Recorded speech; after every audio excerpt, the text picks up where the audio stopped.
오늘 우리는 잠언 23장 17절로 26절까지를 통해서 믿음 있는 부모와 그 자녀라고 하는 주제로 함께 은혜를 나누려고 합니다. 오늘은 예상보다 설교를 굉장히 짧게 끝낼 것 같기도 합니다. 너무 일찍 끝낸다고 또 뒤에서 저한테 한 소리는 하지 마십시오. 저도 굉장한 결단을 하고 오늘 일찍 끝내려고 생각을 하고 있습니다. 우리가 살고 있는 이 시대를 탈탈 시대라 그래요. 탈탈 시대, 탈종교, 탈진리, 탈권위. 절대적인 것이 아닌 보편적인 상대적 가치를 따라서 자기 소견을 따라 살아가는 시대다라고 하는 것입니다.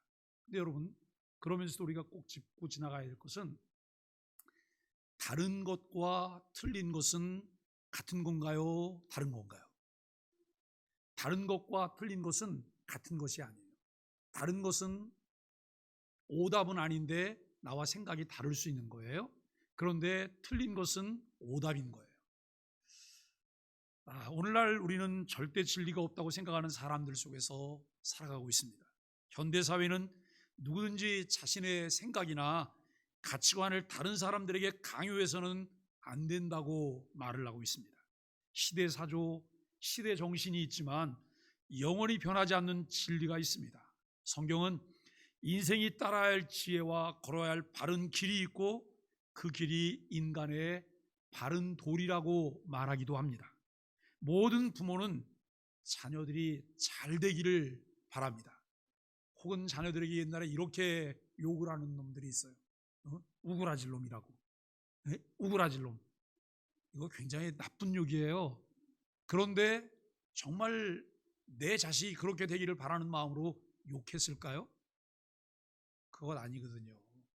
그냥 듣고 나도 모르게 그냥 익혀서 의미도 생각하지 않고 욕이니까 그냥 화나니까 뱉는 말이기도 했다라고 하는 것입니다. 그러나 모든 부모가 자녀들이 잘 되기를 바라죠. 많은 부모가 잘됨의 의미를 모른 채 사람들의 말이나 세상 유행을 따르고 있습니다. 성경은 하나님의 자녀인 우리가 의인이 되고 지혜로운 자가 되는 일이 잘 되는 것이라 라고 말합니다. 자녀가 진정으로 잘 되기를 소망하는 믿음의 자녀는, 부모는 자녀에게 복음을 가르쳐야 합니다. 왜 복음을 가르쳐야 되냐면 그 복음은 부모가 자녀에게 두 번째 줄 수 있는 영원한 생명이기 때문에 그래요. 우리가 이 세상에 태어난 것은 부모를 통해서 생명을 얻어서 태어났어요. 그런데 예수 그리스도를 주로 믿고 고백하는 복음을 얻게 될 때 우리는 영원한 생명을 가질 수 있는 자가 되기 때문입니다. 복음으로 의인이 되고 복음을 깨달았을 때 지혜를 얻게 되어집니다. 사랑하는 자녀들이 확실한 복음을 소유할 때 믿음의 자녀로 참된 지혜를 따라 사는 것을 배웁니다. 지혜자가 가르치는 잠언에서는 30개의 이야기를 전하고 있는데 오늘 우리가 읽은 본문은 14번째부터 16번째까지 3가지 이야기를 우리에게 전해주고 있습니다. 14번째는 죄인의 형통을 부러워하지 말고 하나님을 경외하는 일에 힘쓰라 라고 말을 해요. 누가 여러분 갑자기 일확천금했어요. 벼락부자가 됐어요. 그거 부러워하지 말라는 거예요. 어제 로또 복권이 붙기를 바라고 로또 복권을 한 장 사셨던 권사님 오늘 아침에 표정을 보니까 꽝이었던 것 같죠? 그거 너무 부러워하지 마세요. 여러분, 내가 수고하지 않고 얻게 되는 것은 나를 망하게 하는 거예요. 돈은 수고의 대가예요. 충분히 수고하고 수고한 것만큼 수고의 떡을 먹게 해달라고 하나님께 기도하는 것이 성경적인 가르침입니다. 우리가 여러분 죄인의 형통을 부러워하지 않고 하나님을 경외하는 일에 힘쓸 때에 미래에 소망이 있다는 거예요. 15번째는 술을 즐기는 자와 음식을 탐하는 자, 잠자기를 즐기는 자를 멀리하고 지혜를 가까이 해야 된다라고 말을 해요. 그랬더니 어떤 분이 이렇게 말을 해요. 목사님, 저는 술을 즐기지는 않아요. 가끔 좀 마셔요. 똑같은 거예요. 똑같은 거죠. 우리가 여러분 술을 즐긴다, 음식을 탐한다, 잠을 즐기는 자, 여러분, 이 삶이 우리에게 가져다 주는 것은 무엇일까요? 피폐함입니다. 피폐함이에요. 정상적인 삶을 살아갈 수 없도록 만드는 것이라고 하는 것을 우리는 알게 돼요. 그래서 그것을 멀리하고 지혜를 가까이 하라고 우리에게 말해요. 예수님은 노아 시대에 방주가 닫히기 전까지 사람들이 먹고 마시고 혼인하다가 홍수 심판으로 멸망당한 일을 상기시키며 이렇게 말씀하셨어요. 영적으로 깨어 있으라. 영적으로 깨어 있으라라고 말씀하셨습니다. 16번째는 아버지의 말을 청종하고 나이든 어머니를 무시하지 말라고 하는 거예요. 저 사람 참 인격적인 사람이야. 인격 도해가 잘 됐어. 어떤 사람이에요? 자기보다 훨씬 못나 보이는 사람을 존중할 줄 아는 사람을 볼 때 우리가 여러분 그렇게 말하는 거예요. 그저 조금 나보다 나아 보이고 힘 있어 보이는 사람 앞에서는 여러분 지문이 다 지워지도록 아부를 해요. 그런데 나보다 조금 못해 보이는 사람은 짓밟고 올라서려고 해요. 이 사람은 비인격적인 사람이에요. 아직 성숙하지 않은 사람이다 라고 우리가 말할 수 있을 것입니다. 지혜로운 자녀는 자기의 유익을 추구하기보다 부모에게 기쁨을 드리는 삶을 살아요. 왜 그러냐면 이것은 하나님이 약속하신 복이 있는 행위거든요. 하나님이 약속하신 복이 있는 행위예요. 오늘 본문은 사람됨의 도리를 우리에게 가르쳐주며 그렇게 행하도록 말씀하고 있습니다. 저는 오늘 세 가지를 말씀드리려고요. 첫째는 하나님을 경외하라. 우리가 인생을 바르게 살아가는 비결은 성경이 우리에게 잘 가르쳐주고 있습니다. 하나님을 경외하며 살아갈 때 이웃을 사랑하며 살아갈 수 있기 때문입니다. 성경은 곳곳에서 하나님을 경외하는 것이 인간의 도리라고 말해요. 그리고 사람의 제일 된 목적이라고 우리에게 말씀하고 있습니다. 하나님을 경외한다고 하는 것은 하나님이 누구신지를 아는 거예요. 하나님이 누구신지를 알기 때문에 그분에 대한 거룩한 두려움을 갖게 된 것이고 그분을 기뻐하는 것을 말하고 있어요. 그렇지만 우리는 눈에 보이지 않는 하나님보다 눈에 보이는 사람을 더 두려워합니다. 그렇다면 우리가 사람의 눈을 더 두려워하고 의식하는 이유가 무엇일까요? 그 이유 중 하나는 사람들이 이룬 화려한 성공과 그들이 누리는 것들이 부럽기 때문에 그렇다는 거예요. 그래서 그들에게서 얻을 수 있는 자그마한 유익에 연연하면서 혹시 행여나 불이익을 당할까 두려워하는 마음들이 우리에게 있다는 거예요.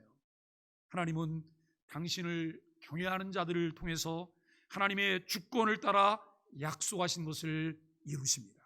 이와 같은 사실을 우리가 분명히 믿을 수 있게 되기를 바랍니다. 하나님을 경외하는 사람들은 선택하는 것이 다릅니다. 신앙적 기준을 따라 바른 것을 선택할 줄 아는 지혜와 바른 가치관을 가졌기 때문에 그렇습니다. 하나님을 경외하는 지혜를 가진 사람은 눈앞에 있는 일시적인 것이 아닌 영원한 것을 선택할 줄 아는 사람들이에요. 하나님의 종인 모세는 하나님을 경외했기 때문에 애굽 공주의 아들로 쾌락을 누리는 삶을 거절했습니다. 오히려 하나님의 백성과 함께 고난받는 길을 선택하였습니다. 하나님은 모세의 믿음의 선택을 기쁘게 받으셨고 그를 이스라엘의 영적 지도자로 세우셨습니다. 그리고 지금까지도 믿는 자들의 귀감으로 그를 높이셨습니다. 모세는 우리가 걸어가야 할 인생의 도리가 세상에 영화를 줬는 것이 아님을 분명하게 보여주고 있습니다. 그는 자기의 생애를 통해 만물의 주인이신 하나님을 경외하며 사는 것이야말로 가장 가치 있고 바른 삶이라는 사실을 우리 모두에게 보여주었습니다. 모세의 본을 따라 세상의 온갖 유혹에 흔들림 없이 하나님만을 경외하며 살아간다면 마침내 하나님이 우리의 선택이 옳았음을 확실히 보여주실 것입니다. 두 번째는 부모를 공경하라 그래요. 첫 번째가 뭐였어요? 하나님을 경외하라. 두 번째가 부모를 공경하라. 오늘은 이 소제목 세 가지만 잘 마음에 담으셔도 좋을 것 같아요. 또 다른 인생의 바른 도리는 부모를 공경하라는 거예요. 본문은 우리를 낳은 아비의 말을 듣고 어미를 업신여기지 말며 그들을 기쁘게 하는 것이 바른 길이라고 가르치고 있어요. 우리가 여러분 신앙생활하면서 교회 다니는 사람들이, 예수 믿는 사람들이 예수 안 믿는 사람보다 훨씬 더 효자일 것 같잖아요. 효자여야 되잖아요. 그러죠? 우리는 그 교회 다니지 않는 사람과는 달리 성경의 가르침도 배우고 있는 사람들이니까 당연히 효자여야 돼요. 그런데 정말 그럴까요? 그렇지 않은 경우가 너무나 많아요. 왜요? 내가 믿는 것과 삶의 행위가 따로따로 있기 때문에, 이것이 분리되어 있기 때문에 그렇지 않다는 거예요. 여러분, 부모가 완전한 존재이기 때문에 공경하라고 말하는 것이 아니에요. 우리 중에는 어린 시절 부모에게서 받은 상처로 원망 가운데 사는 사람도 있다는 거예요. 제가 우리 교회 오기 전에 위탁대안학교 교장을 5년 했잖아요. 인천 시내 일장들만 모이는 학교 교장을, 그 아이들과 여러분 5년을 보내면서 저는 굉장히 많은 공부를 제가 했어요. 굉장히 많은 공부를. 그 아이들이 태어날 때, 여러분 그 아이들이 지금은 졸업해서 사회에 진출했고, 그리고 그 아이들이 자녀를 낳았어요.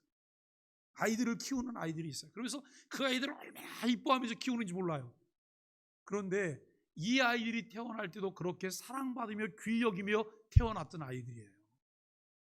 그런데 불과 몇 년 지나지 않아서 마치 이 아이들은 몹쓸 놈인 것처럼 그렇게 취급받고 낙인이 찍히고 마음에 상처가 많고, 그리고 이 반항학 기질들이 그대로 드러나는 이런 아이들이었어요.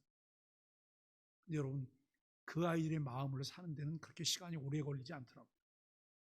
저희 학교에 오고 아이들과 함께 편안하게 소통하고 아이들의 말에 귀를 기울여주고 아이들을 품어 안을 때 이 아이들이 자기 마음을 꺼내놓기 시작해요. 그러면서 이 아이들이 하는 얘기가 있어요. 자기 아빠 나쁜 놈이래요. 자기 아빠 나쁜 놈이래요. 그래서 제가 역으로 이렇게 물어봤어요. 그러면 너는 니네 아빠를 사랑하지 않냐? 대답을 안 해요. 너 니네 아빠 나쁜 놈이어서 니네 아빠 사랑하지 않아? 그랬더니 아이가 나중에 울면서 뭐라고 하면, 저 아빠 사랑해요. 사랑하는데 사랑을 받아주지도 않고 자기 마음을 1도 몰라준다는 거예요. 1도. 여러분, 사람들의 마음은 다 그런 마음 아닐까요? 다 받아주기를 바라고 인정받기를 원하고 무엇인가 함께하기를 원하는 그런 마음이죠. 오늘 우리는 정말 우리 중에 부모님과의 관계 속에서 부모님들도 자녀를 양육하는 기술을 배우지 않았어요. 결혼을 준비하는데 도대체 뭘 준비해요? 혼수 준비하면 결혼 준비 다 끝난 건가요? 아니에요.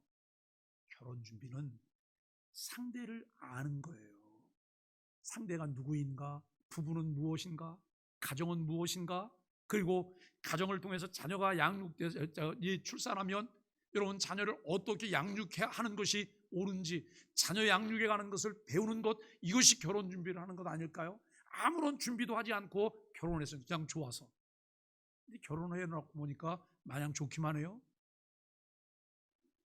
여러분, 안 좋은 게 훨씬 많은 것. 근데 실상은 안 좋은 것보다 좋은 게 훨씬 많은데 내 마음이 다쳤기 때문에 안 좋은 것만 보이는 거예요. 그럼에도 부모를 공경하며 기쁘게 하는 것은 사람의 감정에 따라 선택할 사항이 아니기 때문이에요. 하나님은 십계명에서 사람과 사람 사이에 지켜야 될 첫 번째 계명으로 부모 공경을 명하셨고, 여기에는 복을 약속하고 있다는 거예요. 과거 여러 세대 함께 살던 시대에는 이 어른들에게 순종하는 것이 자연스러운 도리인 것처럼 우리가 학습이 되었어요. 그런데 사회가 변하고 가족 수가 적어지면서 부모의 과잉 보호와 왜곡된 애정이 스스로의 권위를 떨어뜨리는 결과를 낳게 됐다는 거예요. 더욱이 부모가 자녀의 학업 성취에만 치중한 나머지 바른 인격을 가르치지 않음으로써 이러한 현상은 더 심화되었다고 하는 것을 알게 돼요. 우리나라가 여러분 일제치하에 있었고 6.25 동란을 거쳤고, 그리고 여러분 정말 어려운 보릿고개를 지나가면서 우리나라가 새마을 운동을 했고 산업사회가 되면서 급성장한 나라예요. 급성장한 나라. 그러다 보니까 우리나라에 정말 필요한 것은 뭐냐면 산업사회에 맞는 부속품이 필요했던 거예요.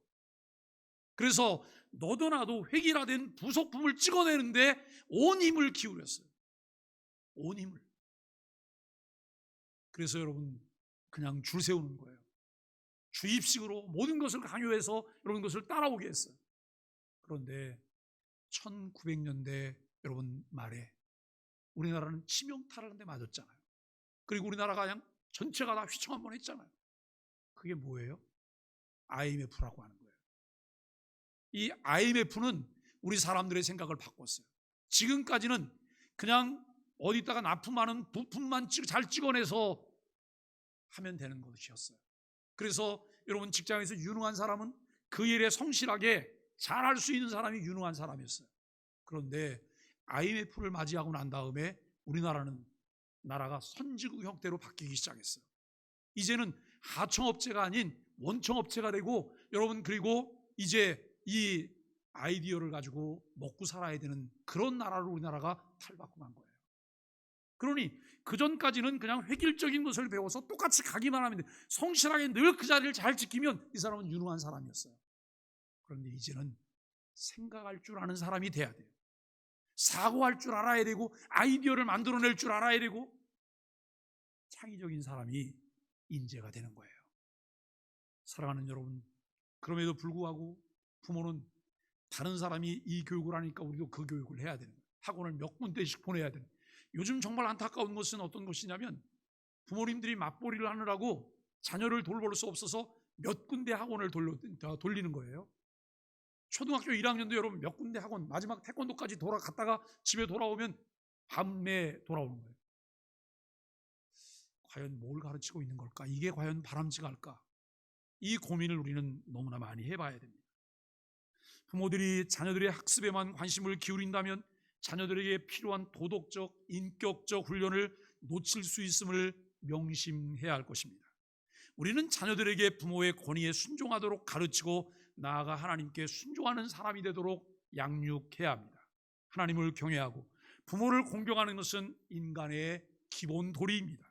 이러한 중요한 가치가 희석된 시대에 우리는 더욱 깨어서 마땅한 도리를 지키며 살 수 있어야 합니다.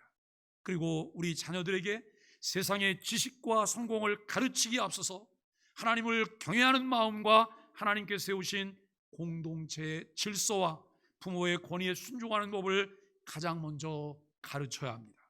성경은 우리 모두에게 하나님을 경외하며 살도록 그리고 자녀들에게 부모를 공경하는 것이 사람됨의 도리라고 말씀하고 있습니다. 세 번째는 자녀를 노엽게 하지 말라라고 말을 해요. 첫 번째가 뭐였어요? 하나님을 경외하라. 두 번째가 내 부모를 공경하라. 세 번째가 자녀를 노엽게 하지 말라. 성경은 조금 더 나아가 부모가 자녀에게 대하여 어떻게 해야 하는지를 말씀합니다. 우리가 자녀를 사랑하는 자녀들이 하나님과 모든 사람들에게 은총과 귀중히 여김을 받기를 원합니다. 그렇다면 성경이 우리에게 가르치는 말씀에 귀를 기울이며 부모로서 마땅히 행할 길을 아이에게 가르치라고 하는 잠언 22장의 말씀을 우리가 기억해야 돼요. 왜요? 그렇게 가르치면 늙어도 그것을 떠나지 않을 거라는 거예요. 여러분, 자녀는 품 안의 자식이에요. 품 안에 있을 때 교육이 이루어져야 돼요. 내 품을 떠나면 그때는 교육이 불가능해요. 신약성경 에베소 6장 4절에서는 자녀들아 주 안에서 너희 부모에게 순종하라 이것이 옳으니라 라고 말했습니다. 내 아버지와 어머니를 공경하라 이것이 약속 있는 첫 계명이니 이로써 내가 잘되고 땅에서 장수하리라고 교훈합니다. 또 아비들아 너희 자녀를 노엽게 하지 말고 오직 주의 교훈과 훈계로 양육하라고 말씀합니다. 여러분, 부모님들이 자녀에 의해서 버려야 될 것이 있어요. 그게 뭔지 아세요? 소유의식이에요. 소유의식. 내 거다, 내 마음대로 할 수 있다. 이 생각을 버리셔야 돼요. 자녀는 내 소유가 아니에요. 하나님의 소유예요. 하나님의 소유인데 하나님께서 우리에게 그 자녀를 하나님의 의중대로 잘 양육하고 관리하도록 우리에게 위탁해 주신 거예요. 자녀는 내 생각대로 키우시면 안 돼요. 내 생각대로 하시면 안 돼요. 오늘 제 아들이 예배에 왔어요. 저는 제 아들에게 언젠가부터 계속 미안한 생각을 안고 가는 게 하나 있어요. 그게 뭐냐면 아이 6학년 때 학교에서 수학여행을 간대요. 근데 무슨 학교가 수학여행을 주의를 끼고 가요? 그 제가 아들에게 이 얘기했어요. 아들아, 수학여행 주일 가니까 어떡하냐 그랬더니 제 아들이 뭐라고, 아빠 안 갈게요 그래요. 그런데 이 아이가 신앙이 있어서 안 갈게요 라고 말했을 수도 있잖아요. 그런데 저는 두 가지라고 생각해요. 첫째는 신앙이고 또 하나는 목사의 아들이고, 그게 훨씬 컸을 거예요. 그 학교에서 유일하게 한 명 수학여행을 안 갔어요. 제가 그거 대신 보상을 또 해줘야 되잖아요. 그래서 경기도 이 성남에서 열리는 그 세계적인 에어쇼가 그때 마침 있어서 그 에어쇼에 함께 가고, 그 에어쇼에 왔던 조종사들하고 함께 사진도 찍게 하고 여러 가지 추억을 만들어줬어요. 그런데 지금 생각해도 그게 미안한 거예요. 주의를 지키겠다고 하는 게 미안한 게 아니에요. 이 아이가 신앙인이기 때문에 겪어야 되는 일들 때문에 너무나 미안한 거예요. 사랑하는 여러분, 오늘 우리는 자녀를 어떻게 대하실까요? 자녀 사랑하시죠? 내가 좋을 때만, 내 마음에 들 때만. 내 마음에 안 들 때도 자녀를 존중해 주세요. 그 아이가 어느 날 거친 말을 불쑥 던졌을 때에도 그 말을 받아주세요. 그리고 아이의 감정이 지나갔을 때 그것을 함께 이야기를 해주세요. 어떤 생각을 가지고 이 용어를 썼니? 너가 생각해 이게 괜찮은 거라고 생각했니? 라고 물어주실 수 있으면 좋을 것 같아요. 아버지는 잘못해도 아버지를 잘못했던 분들이 그 다음에 잘하시는 게 있더라고요. 뭘 잘하세요? 할아버지는 잘하세요. 할아버지는. 왜냐하면 아버지일 때는 자식을 어떻게 키워야 되는지를 몰랐는데 내 자식을 키우면서 실패도 많이 해보니까 손주는 어떻게 돼야 되는지 알아요. 그런데 손주는 내 곁에 있지 않아요. 손주는 내 곁에 있지 않습니다. 그 부모들이 내가 원하는 대로 손주를 키우고 손주에게 뭘 하는 걸 그다지 원하지 않을 수도 있어요. 그런데 내 자식에게 손주가 마치 내 것인 양 또 이렇게 주장을 하게 되면 불편한 게 생기잖아요. 우리가 여러분 항상 일관성을 가지고 이제 원칙을 가지고 자녀들을 가르치는 것이 필요해요. 정말 중요한 것은 아무리 화가 나도 다른 사람과 비교해서 무슨 이야기를 하시면 안 된다는 거예요. 우리 아이는 우리 아이고 저 아이는 저 아이잖아요. 그런데 저 아이가 훨씬 나보다 우리 아이보다 못한 아이인데 자꾸 저 아이 뭐 좋은 거 하나 가져가고선 아이를 비교하고 저울질해요.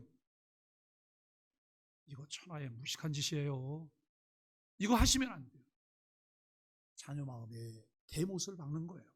내 자녀는 내 자녀답게 내 자녀로서 살아가도록 우리가 여러분 아이를 차별하거나 모욕하지 않게 되기를 바랍니다. 사랑하는 소망의 가족 여러분, 그리고 오늘 함께 하신 자녀 여러분, 가족이 소중하다고 하는 것은 몇 날을 이야기해도 다 알 수 없을 정도로 귀한 것입니다. 하나님을 경외할 때 부모를 주 안에서 공경할 수 있으며 자녀들을 노엽게 하지 않고 하나님과 사람들에게 은총과 귀중히 여김을 받도록 성장을 도울 수 있습니다. 오늘 어버이 주일을 맞이하여 자녀들을 초대하고 부모님과 함께 예배하며 가정의 중요성을 다시금 생각해 봅니다. 우리는 예수 그리스도를 주로 믿을 수 있는 은혜로 믿음 있는 부모와 그 자녀들이 되었습니다. 가정을 최초로 주신 분이 하나님이세요. 저 위에 뭐라고 써 있어요? 가정은 뭐라고요? 하나님이 주신 특별한 선물이에요. 그렇게 믿으시죠? 가정의 위기 시대에 우리가 살고 있어요. 그 가정의 위기 시대에 살고 있고 가정을 이루는 일이 신중해야 되고 가정을 이루고 난 다음에 그 가정을 끝까지 지키는 일에 생명을 거셔야 돼요. 그만큼 가치가 있는 일이기 때문에 그래요. 하나님의 언약 안에 있는 축복의 통로로 하나님의 나라를 이루시려는 하나님의 계획과 비전을 따르며 이제 소망의 가족들을 따르는 그 소망의 가족들이 되시기를 예수 그리스도의 이름으로 간절히 축복합니다. 우리 함께 인사하겠습니다. 아시레. 아시레는 너 복 있구나, 복 있는 사람이다라고 하는 인사인데 다시 한번 하겠습니다. 아시레. 예수님 때문에 당신이 최고십니다. 우리 소망의 교회 함께 예배할 수 있어서 기쁩니다. 사랑하고 축복합니다. 정말 사랑은 대단한 거예요. 왜 그런지 아세요? 지금 6살 먹은 아이들이 눈길로 이렇게 서로 교신을 하고 있어요. 네? 조은이와 우리 도윤이가 아니 할아버지 보러 왔지 저 조은이 만나러 왔어요. 오자마자 그냥 조은이한테로 뛰어가는 거예요. 네? 아니 이게 뭐라냐. 우리 559장 찬송하겠습니다.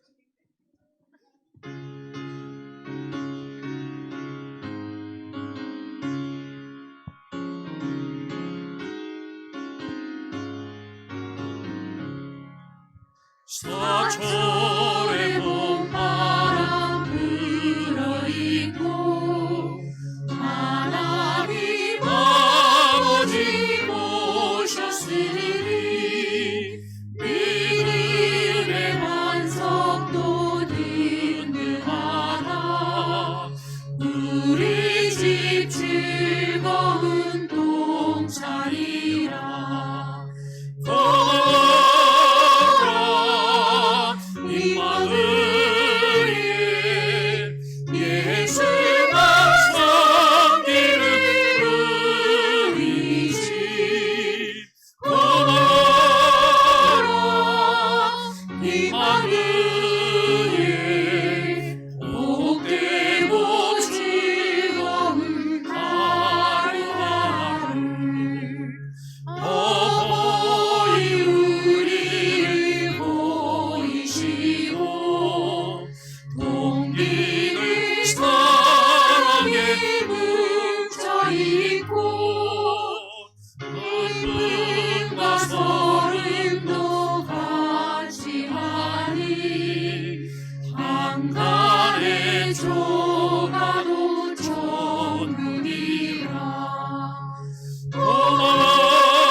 아침과 저녁에 수고하여 다 같이 일하는 온 식구가 한 사람